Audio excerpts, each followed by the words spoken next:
2 साल पहले जब मैं बांग्लादेश में अपने घर गया था, तब मेरे साथ एक ऐसा भयानक अनुभव हुआ जिसे मैं कभी नहीं भूल सकता। वहां की रातें बेहद गर्म होती हैं, इसलिए हमने कुछ ठंडी हवा आने के लिए खिड़कियां और दरवाजे खुले रखे थे। दरवाजों के बाहर बैरियर थे ताकि कोई अंदर न आ सके। मैं हल्की नींद में सोता हूं और एक रात अचानक एक अजीब सी आवाज से मेरी नींद टूट गई। ऐसा लगा जैसे बाहर कोई डिब्बा हिल रहा हो। आवाज कुछ देर बाद रुक गई और मैंने फिर से सोने की कोशिश की।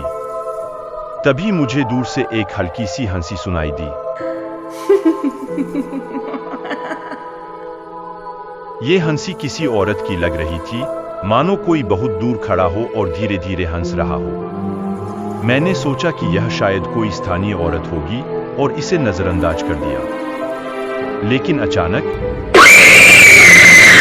वह हंसी एक भयानक चीख में बदल गई और ऐसा लगा कि आवाज ठीक हमारे बैरियर के बाहर से आ रही हो। डर के मारे मैं बिस्तर पर उठ बैठा और खिड़की के बाहर देखने की कोशिश की, लेकिन अंधेरे में कुछ भी दिखाई नहीं दे रहा था। हंसी फिर से शुरू हो गई और इस बार यह बहुत पास से सुनाई दी, जैसे कोई हमारे ठीक सामने खड़ा हो।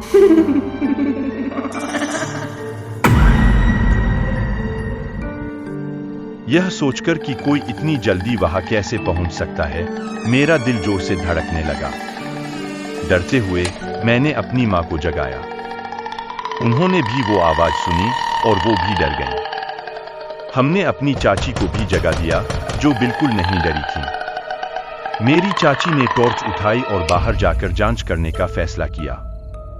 जैसे ही उन्होंने टॉर्च की रोशनी उस दिशा में डाली जहां से आवाज आ रही थी, हंसी अचानक बंद हो गई। लेकिन जब उन्होंने जोर से पूछा, कौन है वहां? तो वहां कोई नहीं था। हमने सोचा कि शायद सब कुछ खत्म हो गया है।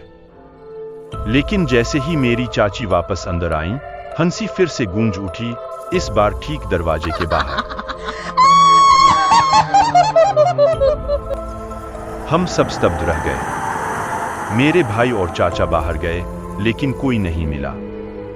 अंततः हम सब थक कर वापस सोने चले गए। अगले दिन मेरे चचेरे भाई ने बताया कि यह शायद एक फेरोतनी हो सकती है, एक ऐसी भूतिया महिला जो हमारी स्थानीय कहानियों में मशहूर है। कहते हैं वो रात में घूमती है, हंसती है और डराती है।